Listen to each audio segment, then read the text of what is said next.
හරි බලමු බ්‍රේක් එක කොහොමද තියෙන්නේ කියලා. මේකෙන් බැට් ඍණාග්‍රය සම්බන්ධ කරගෙන බොඩියට. ඊට පස්සේ ධනය යනවා ෆියුස් එක හරහා එහෙම ස්විච් එකට. ස්විච් එකෙන් ෆියුස් බොක්ස් එකට. ෆියුස් බොක්ස් එකෙන් වයර් එකක් එනවා බ්‍රේක් ස්විච් එකේ එක පැත්තකට. අනිත් එක කෙලින්ම යන්නේ පිටිපස්සට.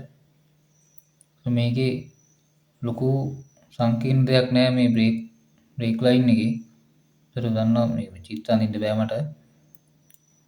බ්‍රේක් ස්විච් එක තියෙනවා. පාගම මේ ස්විච් එකේ චූටි කූරක් තියෙනවා. කූර තල්ලු වෙනවා එළියට. තල්ලු වෙච්ච ගමන් මේ ස්විච් එක ඔන් වෙනවා. ඔන් වෙච්ච ගමන් පිටිපස්සේ බ්‍රේක් ලයිට් පත් වෙනවා. ඒක තමයි මේකේ තියෙන කතන්දරේ. අනිත් ඒවා වගේ එච්චර ලොකු දෙයක් නෑ මේකේ. දරොත් මේකේ ලඩක් තියෙනවා නම් ඉස්සෙල්ලාම චෙක් කරන්න ඕනේ. බ්‍රේක් ලයිට් පත් වෙන්නේ නැත්නම් පිටිපස්ස බලනවා බල්බ් හොඳයිද? බල්බ් හොඳයි නම් ඉස්සෙල්ලාම බලනවා මෙතෙන්ට යතුරු දාලා බලනවා මෙතෙන්ට කරන්ට් ගෙනවද? මේ බ්‍රේක් ස්විච් එකේ එක පැත්තට කරන්ට් ගෙනවද?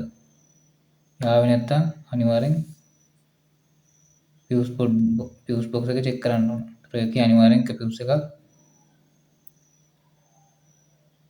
පිච්චියව කුමක් හෝ දෝෂයක් වෙලා තියෙනවා.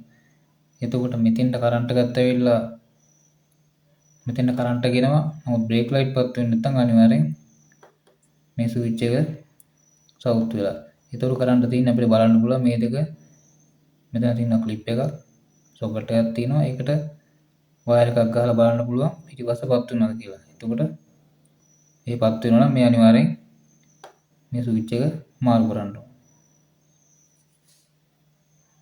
ඊළඟ වීඩියෝ එකෙන් මම කියලා දෙන්නම් මේ ෆියුස් මොන මේ තියෙන ෆියුස් අය මොන දෙයකටද බෙදලා යන්නේ කියලා මම ඊළඟ වීඩියෝ එකෙන් කියලා දෙන්නම්.